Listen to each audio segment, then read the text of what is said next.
Second world war के time पर America ने जापान के कई जो एयरक्राफ्ट करियर थे उनको डुबा दिया था। इसमें शिकागो, शिनानो नाम के ऐसे कई बेहतरीन उस वक्त के जो हैं एयरक्राफ्ट करियर्स थे। लेकिन आज हम बात करने वाले हैं कि आखिर जापान के पास ऐसे कौन से 5 हथियार हैं जिनसे वो अपने दुश्मनों का मुकाबला करेगा। क्या वो जो हथियार हैं वो कौन से हैं, कौन उन्हें देता है, कब बनाया है और वो घातक क्यों और क्यों वो जापान के इस वक्त सबसे प्रमुख हथियार है। तो सबसे पहले आइए जानते हैं जो सबसे पहला नाम है वो है इजुमो क्लास का एक करियर। जी हाँ, इजुमो क्लास का जो करियर है वो जापान के प्रमुख हथियारों में से एक है। ये एक हेलीकॉप्टर कैरियर है। आपको बता दें कि सेकेंड वर्ल्ड वॉर के बाद जापान के बेड़े में शामिल ये सबसे बड़ा युद्धपोत है। इजुमो को बेड़े में शामिल करने को लेकर माना जा रहा था कि जापान धीरे धीरे अपनी सेना का विस्तार कर रहा है, साथ ही उसे दूसरी जगहों पर भी वो तैनात करने की जो क्षमता है वो दिखा रहा है। इस जहाज पर चालक दल के 470 सदस्य हैं। इजुमो लगभग उतना ही बड़ा पोत है जितना बड़ा पोत इंपीरियल जापानी आर्मी का था, जिसने सेकेंड वर्ल्ड वॉर में अमेरिका को टक्कर दी थी। 248 मीटर लंबा इजुमो आकार और डिजाइन में अमेरिकी मरीन के जहाज की तरह ही है, लेकिन इसे हेलीकॉप्टर डिस्ट्रॉयर कहा गया है। इजुमो पर 5 लैंडिंग स्पॉट है। ये एक वक्त में 9 हेलीकॉप्टर उतार सकता है। आपको बता दें कि जापान के रक्षा मंत्री के मुताबिक ये पोत शांति अभियानों, अंतर्राष्ट्रीय राहत और बचाव कार्यों और सहायता पहुंचाने के लिए जो है वो उसकी मदद करेगा। इससे जापान को पनडुब्बियों के खिलाफ लड़ने में भी मदद मिलेगी। आपको बता दें कि जो दूसरा हथियार है उसका नाम है सोरियो क्लास की डीजल सबमरीन। 4200 टन सरयू पनडुब्बी का निर्माण मित्सुबिशी हेवी इंडस्ट्रीज और कावासाकी हेवी इंडस्ट्रीज करती है। आपको बता दें कि ये जो है वो एक डीजल इलेक्ट्रिक सबमरीन है। ऐसा कहा जाता है कि ये जो सबमरीन है ये अपनी श्रेणी में सबसे एडवांस्ड है, मोस्ट मॉडर्न है और इसमें एआईपी जो है वो लगा हुआ है, यानी कि एआईपी सिस्टम लगा हुआ है। साथ ही साथ ये सबमरीन जो है वो जापान की जितनी सबमरीन्स थी उसी के तर्ज पर इसको बनाया गया है। और लेकिन ये इसमें भी कुछ खास हथियार हैं जो इसे बाकी सबमरीन्स से अलग बनाते हैं।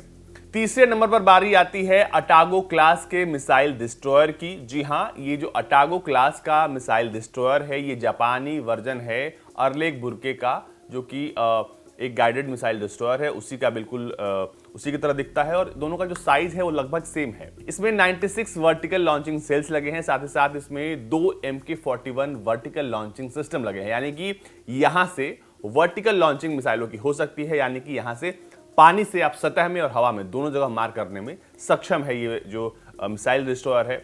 इसके अलावा बता दें आपको कि इसमें ये जो डिस्ट्रॉयर है इस पे कई सीहॉक हेलीकॉप्टर्स को भी कैरी किया जा सकता है।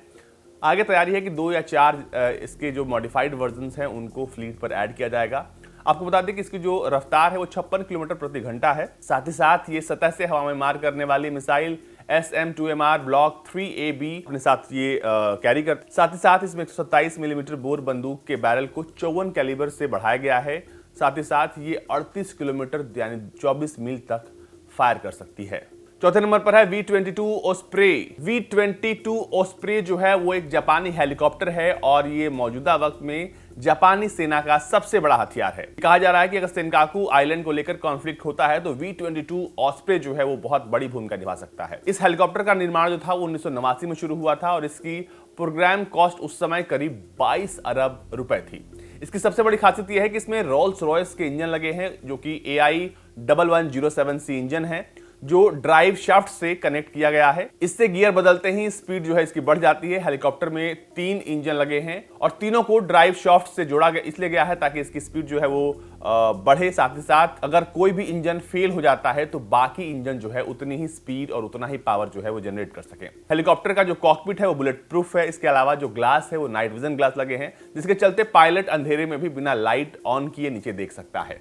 इसके अलावा हेलीकॉप्टर के दोनों साइड पे जो पंखे हैं वो हवा के रुख के हिसाब से 3 दिशाओं में मुड़ सकते हैं, जिससे हेलीकॉप्टर की स्पीड जो है वो किसी भी कंडीशंस में बनी रहती है। और 5वें नंबर पर है दुनिया का सबसे महंगा एयरक्राफ्ट, फाइटर एयरक्राफ्ट, जिसका नाम है F-35। जी हां, इसे बनाया है लॉकहीड मार्टिन ने और अब ये जापान के साथ जुड़कर काम करेगा। आपको बता दें कि F-35 जो है वो दुनिया का सबसे एडवांस्ड और सबसे महंगा फाइटर एयरक्राफ्ट है। और जिसको लेकर अमेरिका कई तरह के दावे करता है। ये अमेरिका ने बनाया है और अब ये अमेरिका ने जापान को दिया है, क्योंकि दोनों जो हैं वो साझेदार हैं। और आपको बता दें कि F-35 जो है उसमें 3 वेरिएंट्स हैं। एक जो शॉर्ट टेक ऑफ लैंडिंग के लिए है, जो कि नेवल के लिए स्पेशली डिजाइन किया गया है। इसके अलावा इसमें 2 अलग अलग तरह के और वेरिएंट्स हैं।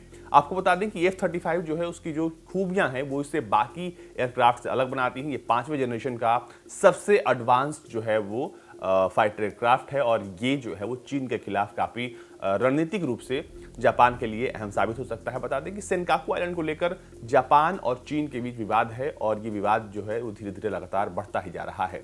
तो इसको देखते हुए जो 5 हथियार हैं, अगर कभी भी जंग होता है तो ये 5 हथियार जापान की काफ़ी मदद करने वाले, साथ ही साथ जापान के पास अमेरिका का जो सपोर्ट है वो तो है ही। इसके अलावा लेकिन जापान जो अपनी खुद के जो हथियार बना रहा है वो भी काफ़ी अहम है, क्योंकि आपको बता दें कि सेकेंड वर्ल्ड वॉर के टाइम पर जापान की जो नेवी थी वो दुनिया के बेस्ट नेवी में से एक थी, क्योंकि जापान के पास उस वक्त का सबसे बड़ा एयरक्राफ्ट कैरियर था, उस वक्त सबसे एडवांस नेवी थी। तो ऐसे में कहा यह जा रहा है कि ये जो 5 हथियार जो हम आपको बता रहे हैं वो हथियार हैं जो कि सबसे पहले चीन से मुकाबला करने के लिए या फिर किसी भी स्थिति में जापान को डिफेंड करने के लिए सबसे आगे आएंगे।